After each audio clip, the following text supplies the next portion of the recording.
아마 이 세상에 두 발을 딛고 삶을 사는 사람, 행복을 원치 않는 사람은 아무도 없을 것입니다.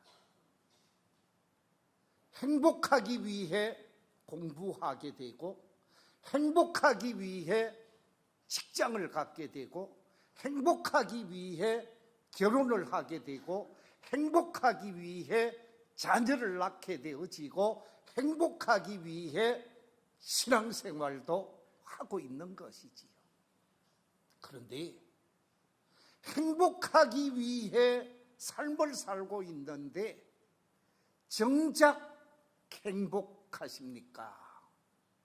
진정 행복하십니까? 라고 질문을 하면 행복하지 않는 사람들이 의외로 많다라는 것이지요. 제가 오늘 네 사람의 얼굴을 보여드리고자 합니다. 지금 나와 있는 저 네 분, 삼성의 이재용 회장, 미국의 테슬라의 회장이신 일론 머스크 회장, 그리고 대통령 트럼프, 시진핑 주석, 저 네 분의 공통점이 무엇인가? 돈도 가지고 있고 힘도 가지고 있는 사람입니다. 며칠 전 뉴스를 통해서 일론 머스크의 재산을 공개하는 것을 보았습니다. 일론 머스크, 사진이 넘어가 버렸네요. 예, 이 일론 머스크의 재산이 얼마 정도 되는가? 제가 깜짝 놀랐어요. 여러분, 우리나라 2025년 1년 예산이 얼마 정도 되는 줄 아세요? 700조가 안 됩니다. 내년에 2026년 예산을 세웠는데 700조를 조금 넘겼습니다. 그런데 이 일론 머스크라고 하는 테슬라 자동차 회사의 회장의 재산이 한 일주일 전인지 열흘 전인지 제가 정확하게는 모르겠습니다만은 재산이 엄청나게 불어나서 700조를 넘었다고 합니다. 상상이 안 돼요. 700조가 얼마나 될까? 우리 교회에 700조를 다 넣을 수 있을는지 모르겠어요. 엄청난 부자라는 거지요. 그런데 방금 올렸던 사진을 한 번 더 보여주시면 좋겠어요. 저 사진 속에 보면 아직도 이래가 있어요. 좀 더 주십시오. 좀 더 주십시오. 여러분, 이재용 회장, 우리나라 최고의 갑부라고 말하는 아버지, 할아버지의 대를 이어서 부자로서 큰 소리치고 사는 사람, 이재용 회장의 재산이 얼마인 줄 아세요? 지난 5월 9일에 이제 20조랍니다. 20조하고 700조는 초족지혈이라고 말할 수 있을 것입니다. 그런데 저분들이 진정 행복할까? 제가 보기에 별로 그렇게 행복해 보이지를 않아요. 권력을 가지고 있는 미국 대통령, 세계 최고의 인구를 가지고 있는 인도나 중국, 중국의 절대적인 권력을 가지고 있는 시진핑 주석, 행복해 보이는가? 제가 시진핑 주석이 웃는 모습을 한 번도 못 봤어요. 별로 행복하지가 않은 것 같습니다. 자, 저분들이 가진 돈이라든지 저분들이 가지고 있는 권력이라든지 저분들이 가지고 있는 힘은 행복을 가져다 주는 원천이 될 수가 있을까? 그렇지 않다라는 것입니다. 하나님의 말씀인 성경은 우리에게 행복의 길을 제시해 주고 있습니다. 그래서 오늘 말씀의 제목을 진정 행복하십니까? 하는 제목으로 말씀을 나누고자 하는데, 하나님의 말씀인 성경이 우리에게 제시해 주는 행복의 길은 무엇인가? 오늘 세 가지를 오늘 본문 속에서 살펴보고자 합니다. 제일 첫 번째, 성경이 말하고 있는 행복의 길은 무엇인가? 오늘 처음 강조하고 있는 말씀이 주의 전을 사모하면서 주의 집에 사는 사람이 행복한 사람임을 본문은 말씀하고 있습니다. 오늘 본문에 기록되어져 있는 말씀 1절 이하 4절 말씀을 우리 같이 한번 읽어보겠습니다. 시작. 만군의 여호와여, 주의 장막이 어찌 그리 사랑스러운지요. 내 영혼이 여호와의 궁정을 사모하여 쇠약함이여, 내 마음과 육체가 살아계시는 하나님께 부르짖나이다. 나의 왕 나의 하나님 만군의 여호와여, 주의 제단에서 참새도 제 집을 얻고 제비도 새끼 둘 보금자리를 얻었나이다. 주의 집에 사는 자들은 복이 있나니 그들이 항상 주를 찬송하리이다.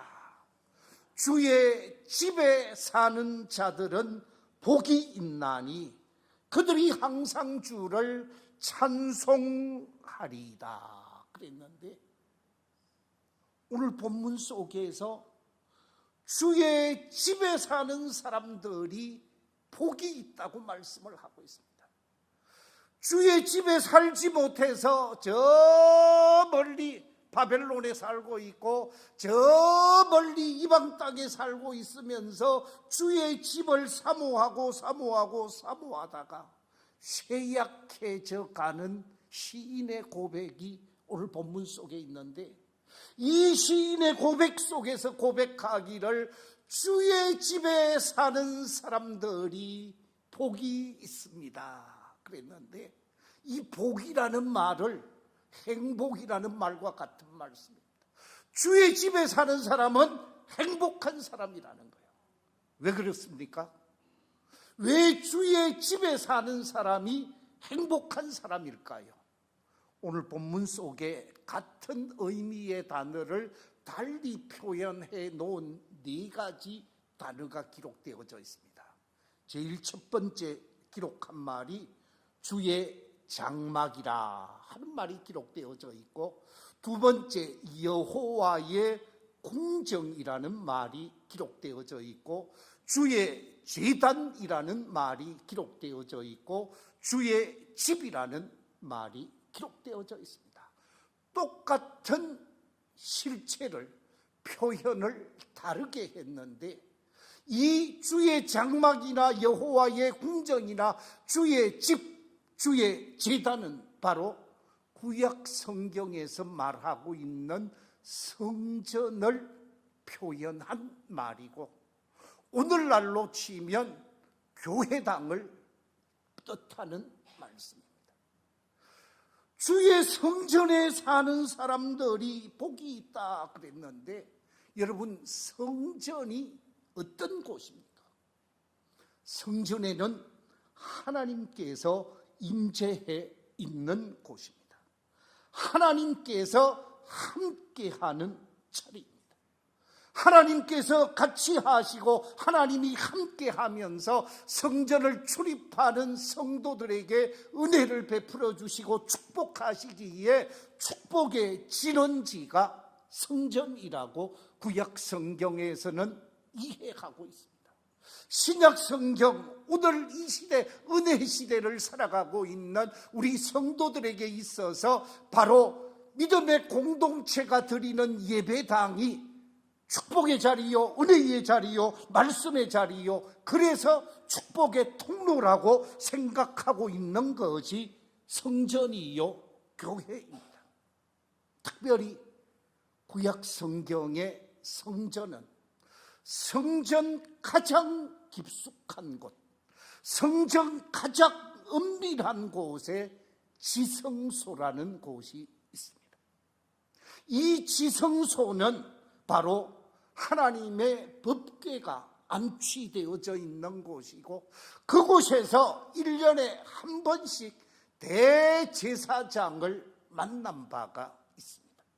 대제사장들이 1년에 한 번 지성소에 들어오게 되어지는데, 지성소에 들어오게 되어지면 대제사장은 자신의 백성들, 자신의 민족들, 자신의 나라의 문제를 가지고 지성소에 들어와서 하나님 앞에 제사를 드리면서 민족이 가지고 있고 백성이 가지고 있는 모든 죄의 문제를 하나님 앞에 내려놓고 하나님께서 그 모든 죄를 다 해결해 주시는 사건을 경험하게 되어집니다. 그렇기 때문에 이 지성소라고 하는 말은 죄악의 문제를 해결하고 죄로 인하여 멀어져 있었던 이스라엘 백성들이 하나님과 하나로 연합되는 곳이 바로 성전이었습니다. 그렇기 때문에 성전은 하나님과 하나가 되어지고 하나님의 은혜를 체험하는 곳이고 하나님으로부터 죄사함을 받게 하는 곳이기에 성전에 사는 사람이 복이 있는 사람이요, 성전에 사는 사람이 죄사함 받은 사람이요, 성전에 사는 사람이 하나님의 은혜를 체험하는 사람이기 때문에 죄사함 받고 새로운 존재로 거듭나게 되어지는 곳이 성전이기에 구약 성경에서는 성전에 사는 사람이 복이 있는 사람이라고 그랬는데, 오늘날의 성전은 무엇입니까? 우리 한 사람 한 사람이 성전입니다. 우리 한 사람 한 사람이 성령님을 모시고 살고 주님을 모시고 사는 성전이 되어지는 것이죠. 성전 공동체, 이 예배당 안에 있는 우리 모든 성전 공동체 속에 하나님이 함께 하시고 하나님이 말씀해 주시고 하나님이 은혜를 베풀어 주시기 때문에 이 성전 공동체가 복이 있는 곳이기에 이 성전 공동체 속에 있는 사람이 복이 있는 사람이라는 것입니다. 그래서 하나님의 은혜를 체험하게 되어지고 하나님의 말씀 속에서 은혜를 받고 그 말씀으로 사랑을 베풀고 그 말씀으로 자비를 베풀고 그 말씀으로 믿음의 길을 걸어가고 믿음의 삶을 살아가기 때문에 그 사람이 복이 있는 사람이라는 거예요. 한 소녀가 시골길을 걸어가다가 가시 넝쿨 속에 나비가 거미줄에 얽혀서 바둥바둥 되는 모습을 보게 되어집니다. 이 소녀가 거미줄에 얽혀 있는 나비를 구해내게 되어집니다. 그리고 나비를 둘러싸고 있는 거미줄을 다 떼어주었습니다. 그 나비를 구하기 위해 가시에 찔려서 손에 다리에 피가 흐르게 되어집니다. 그럼에도 불구하고 이 소녀는 나비를 살리기 위해 가시덩굴을 들어가서 나비를 구해 주었습니다. 그때 이 나비가 거미줄로부터 벗어나서 날개질을 하면서 잠시 날아가는 듯 했는데 천사로 확 바뀌게 되어집니다. 천사로 바뀌어진 이 나비 천사가 소녀에게 다가오게 되어집니다. 소녀를 향하여 질문을 합니다. 네가 원하는 소원 한 가지를 들어줄게. 그 소원이 뭐니? 하고 물었습니다. 그때 이 소녀가 나비 천사에게 대답하기를 행복하게 살았으면 좋겠습니다 라고 대답을 합니다. 행복하게 삶을 살았으면 좋겠다라고 얘기할 때 이 소녀의 귓가에 대고 나비 천사가 뭐라고 얘기를 합니다. 그리고 사라지게 되어집니다. 이 소녀가 자라서 아가씨가 되어지고 결혼해서 한 남자의 아내가 되어지고 자녀들의 어머니가 되어졌습니다. 이 어머니가 나이 들어 할머니가 되어지고 일생 동안 행복한 삶을 살게 되어집니다. 주변에 있는 많은 사람들에게 행복을 나누며 사는 복 있는 삶을 살았습니다. 이웃을 섬기고 이웃을 받들며 행복하게 삶을 살면서 늘 웃음을 잃어버리지 않았습니다. 연세가 들어서 이제 이 세상을 떠날 때가 되었습니다. 주변에 사는 사람들이 할머니는 어떻게 그렇게 늘 웃음을 잃지 않고 행복하게 삶을 사셨습니까? 행복하게 살 수 있었던 비결이 무엇입니까? 하고 질문을 했습니다. 이때 할머니가 자신을 향하여 질문하는 사람들에게 이렇게 대답을 합니다.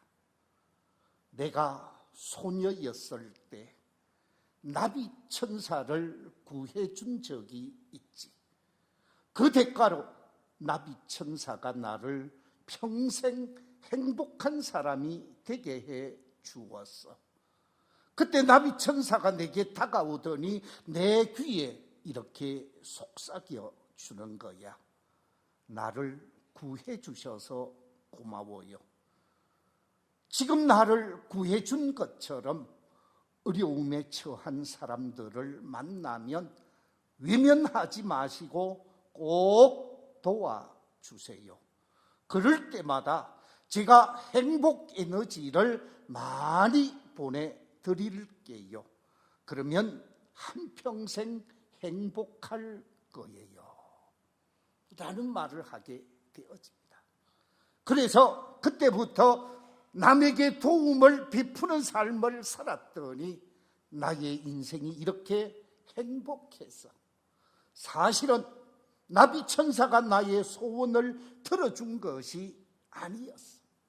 누구든지 이렇게 남을 도와주면 자신이 행복해지는 거야 라고 이야기를 하게 되었습니다. 이 이야기는 소녀와 나비 천사라는 책 속의 이야기 일부입니다. 그렇습니다. 우리가 하나님께로부터 은혜를 받고 주의 집에 거하면서 주님이 주시는 말씀, 주님이 주시는 은혜, 주님이 주시는 믿음을 가지고 이웃을 섬기고 교회를 섬기고 형제를 섬기고 받들며 삶을 살게 되어질 때에 행복할 수밖에 없고 기쁠 수밖에 없는 것이죠. 우리 교회에 속한 모든 믿음의 가족들이 하나님의 집에 거하면서 하나님이 주시는 말씀에 합당하게 나누고 베풀고 섬기면서 행복한 믿음의 길을 걸어가는 행복의 주인공들이 되시기를 주의 이름으로 축원합니다. 두 번째, 성경이 말하고 있는 행복의 길이 무엇일까? 오늘 성경 속에서 5절에 보니까 마음에 시온의 대로가 있는 사람, 그 사람이 복 있는 사람, 행복한 사람이라고 말씀하고 있습니다. 우리 본문 5절 말씀 같이 한번 읽어보겠습니다. 시작. 주께 힘을 얻고 그 마음에 시온의 대로가 있는 자는 복이 있나이다. 아멘. 여기서 시온의 대로가 있는 사람, 마음속에 시온의 대로가 있는 사람이 복이 있다라고 말하고 있는데, 이 내용을 어떻게 좀 보여줄까 인터넷을 찾다가 저 사진을 찾았습니다. 여러분, 저 사진을 한번 보십시오. 도로가 쫙 나 있는데 그 앞에 밝은 햇빛이 있습니다. 저 지점이 시온이라고 한다면 우리의 마음속에 고속도로가 쫙 열려 있어서 시온을 향하여 나아가는 저것이야말로 시온의 대로가 아닐까. 그런데 저 도로를 자세히 보면 저 도로 속에서는 장애물이 전혀 없습니다. 거기에는 그 어떤 장애물도 없이 도로로 완전히 열려 있는 것을 보게 되어집니다. 시온의 대로가 열려 있다라는 말은 구원의 길을 걷고 은혜의 길을 걷고 말씀의 길을 걸어가는데 장애물이 해결되어진 사람을 의미하는 것입니다. 시온의 대로가 열려졌다라고 하는 말은 마음에 있는, 내 마음 속에 있는 죄악의 담이 제거되어진 상태를 나타내는 것입니다. 죄악의 문제가 해결되어진 상태를 나타내는 것입니다. 그래서 구원의 문제가 해결되어진 사람, 다시 표현하면 사망의 자리에서 옮겨져서 영생의 자리로 옮겨졌을 때 그 사람이 복이 있는 사람이고 그 사람이 시온의 대로가 활짝 열려진 사람이라는 말씀입니다. 요한복음 5장 24절에 보면 이렇게 말씀하고 있습니다. 내가 진실로 진실로 너희에게 이르노니 내 말을 듣고 또 나 보내신 이를 믿는 자는 영생을 얻었고 심판에 이르지 아니하나니. 저를 한번 따라해 주시기 바랍니다. 사망에서 생명으로 옮겼느니라. 할렐루야. 사망의 자리에서 생명의 자리로 옮겨진 사람, 그 사람에게는 장애물이 없습니다. 죄의 장애물이 없고 죄의 담이 없고 죄의 걸림돌이 다 해결되어지면서 은혜의 길만이 남아있습니다. 영생의 길만이 남아있습니다. 생명의 길만이 우리에게 열려있기에 그 사람이 복 있는 사람이고 그 사람이 행복한 사람이고 그 사람이 인생을 재미있게 복되게 살 수 있는 사람이라는 거죠. 그래서 예수 그리스도를 통한 구원을 얻은 사람만이 행복한 사람이라는 거예요. 근원적인 행복은 예수 그리스도를 통해 죄악의 문제가 해결되어져야 한다라는 말씀입니다. 사도행전 2장 21절에 보면 이렇게 말씀하고 있습니다. 누구든지 주의 이름을 부르는 자는 구원을 받으리라. 예수 그리스도를 나의 주라고 고백하고 예수 그리스도를 나의 메시아로 고백하며 그리스도의 이름을 부르는 사람, 주의 이름을 부르는 사람, 그 사람이 구원의 사람이요 그 사람이 영생의 사람이라는 것입니다. 사도행전 4장 12절에서는 이렇게 말씀하고 있습니다. 다른 이로서는 구원을 받을 수 없나니 천하 사람 중에 구원을 받을 만한 다른 이름을 우리에게 뭐라고요? 주신 일이 없습니다. 예수 외에는 우리에게 구원을 보장해주고 죄사함을 주고 영생의 길을 열어주실 사람이 이 세상에 아무도 없다라는 것입니다. 부처도 마호멧도 공자도 맹자도 그 누구도 우리의 구원의 주가 될 수는 없다라는 말씀이죠. 왜냐하면 예수님만이 우리를 위해 피 흘려 주셨습니다. 예수님만이 우리를 위해 십자가에 자신의 몸을 속죄의 제물로 바쳐주신 예수님만이 우리의 대속의 주가 되기 때문입니다. 선지자 이사야는 이사야 53장에서 이렇게 말하고 있습니다.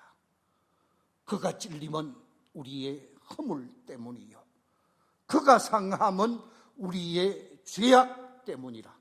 그가 징계를 받음으로 우리는 평화를 누리고 그가 채찍에 맞음으로 우리는 나음을 받았도다. 우리는 다 양 같아서 그릇 행하여 각기 제 길로 갔거늘 여호와께서는 우리 모두의 죄악을 어떻게 했다고요? 그에게 담당시키셨도다. 우리의 모든 죄악을 담당하시기 위해 속죄의 제물이 되시고 대속의 제물이 되셔서 십자가 위에서 제물 되신 예수 그리스도, 대속의 주가 되신 예수 그리스도이기 때문에 그리스도만이 우리에게 시온의 대로를 활짝 열어주시는 분이라는 거죠. 예수 그리스도로 인해 내 마음 중심의 모든 죄악의 장애물들, 구원의 장애물들이 다 제거되어지면서 시온의 대로를 가진 자로 행복한 믿음의 길을 걸어가는 복된 성도들이 다 되시기를 주의 이름으로 축원합니다. 세 번째, 성경이 말하는 행복의 길은 무엇인가? 그것은 다름이 아니라 사명자로서 삶을 살아갈 때 행복하다고 말씀하고 있습니다. 오늘 본문 9절 이하 12절 속에 이렇게 말하고 있습니다. 우리 방패이신 하나님이여, 주께서 기름 부으신 자의 얼굴을 살펴보옵소서. 주의 궁정에서의 한날이 다른 곳에서의 첫날보다 나은즉 악인의 장막에 사는 것보다 내 하나님의 성전 문지기로 있는 것이 좋사오니 여호와 하나님은 해요 방패이시라. 여호와께서 은혜와 영화를 주시며 정직하게 행하는 자에게 좋은 것을 아끼지 아니하실 것임이니이다.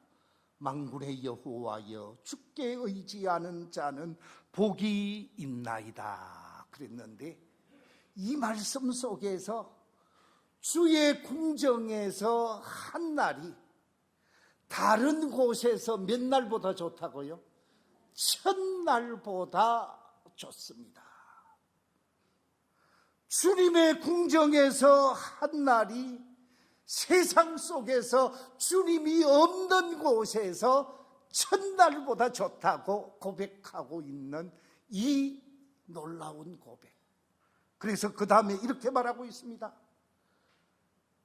악인의 장막에 사는 것보다는 내 하나님의 성전에서 문지기로 사는 것이 더 좋습니다. 세상에 큰 집, 고대강실 집에서 사는 것보다 하나님의 성전에 문지기로 사는 것이 더 좋습니다. 왜? 하나님이 내게 해가 되시고 하나님께서 나의 기쁨이 되시고 하나님께서 내게 은혜를 주시고 하나님께서 나를 복되게 하시니까 내가 하나님의 집에서 행복합니다 라고 고백을 하고 있습니다. 주의 전에서 문지기로 산다, 이 말은 사명자의 겸손함을 드러내는 것이죠. 우리에게 주어진 사명을 겸손한 모습 속에서 사명을 감당하며 삶을 살 때 그 사람은 행복할 수밖에 없습니다. 사명자로서 가정에서 사명을 잘 감당해야 합니다. 아내의 사명, 남편의 사명, 가정 속에서 그 사명을 귀하게 여기고 남편으로부터, 아내로부터 인정받아야 할 것입니다. 자녀들로부터 인정받아야 될 것입니다. 뿐만 아니라 내가 행동하고 내가 살아가고 있는 직장 속에서 과연 믿음의 사람이다, 과연 신앙인답다, 직장 속에서 사명자로 사명을 바르게 감당해야 합니다. 내가 서 있는 자리에서 사명을 잘 감당하며 믿음의 선한 영향력을 끼치고 사는 사람, 그 사람이 행복한 사람이라는 거예요. 예수 믿는 사람은 가는 곳곳마다 선한 영향력을 끼치고 사명자로서 아름다운 삶을 살아야 돼요.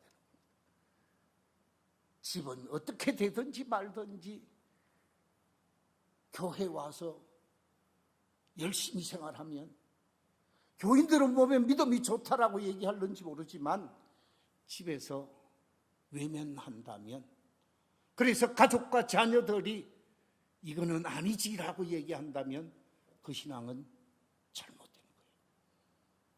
가정 속에서, 교회 속에서, 직장 속에서, 교회에는 열심히 하는데 직장 속에서 사명자다운 삶을 살지 못한다고 하면 그것 또한 잘못된 것이지.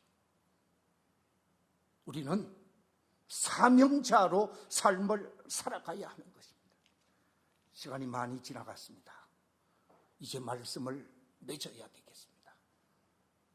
성경이 우리에게 가르쳐주는 행복한 삶의 길, 행복한 사람은 어떤 사람인가?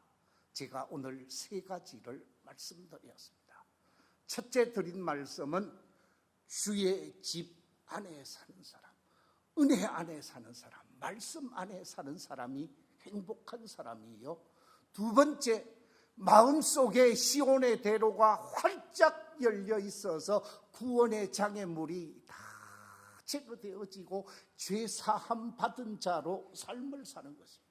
3번째, 행복한 사람은 하나님께로부터 받은 사명을 가지고 가정과 직장과 교회와 세상 속에서 사명을 감당하며 살 때 그 사명에 이끌려 삶을 사는 사람이 행복한 사람입니다. 우리 교회에 속한 모든 믿음의 가족들이 진정 행복한 신앙인으로 복 있는 삶을 살아가는 복된 성도들이 다 되시기를 주의 이름으로 축원합니다.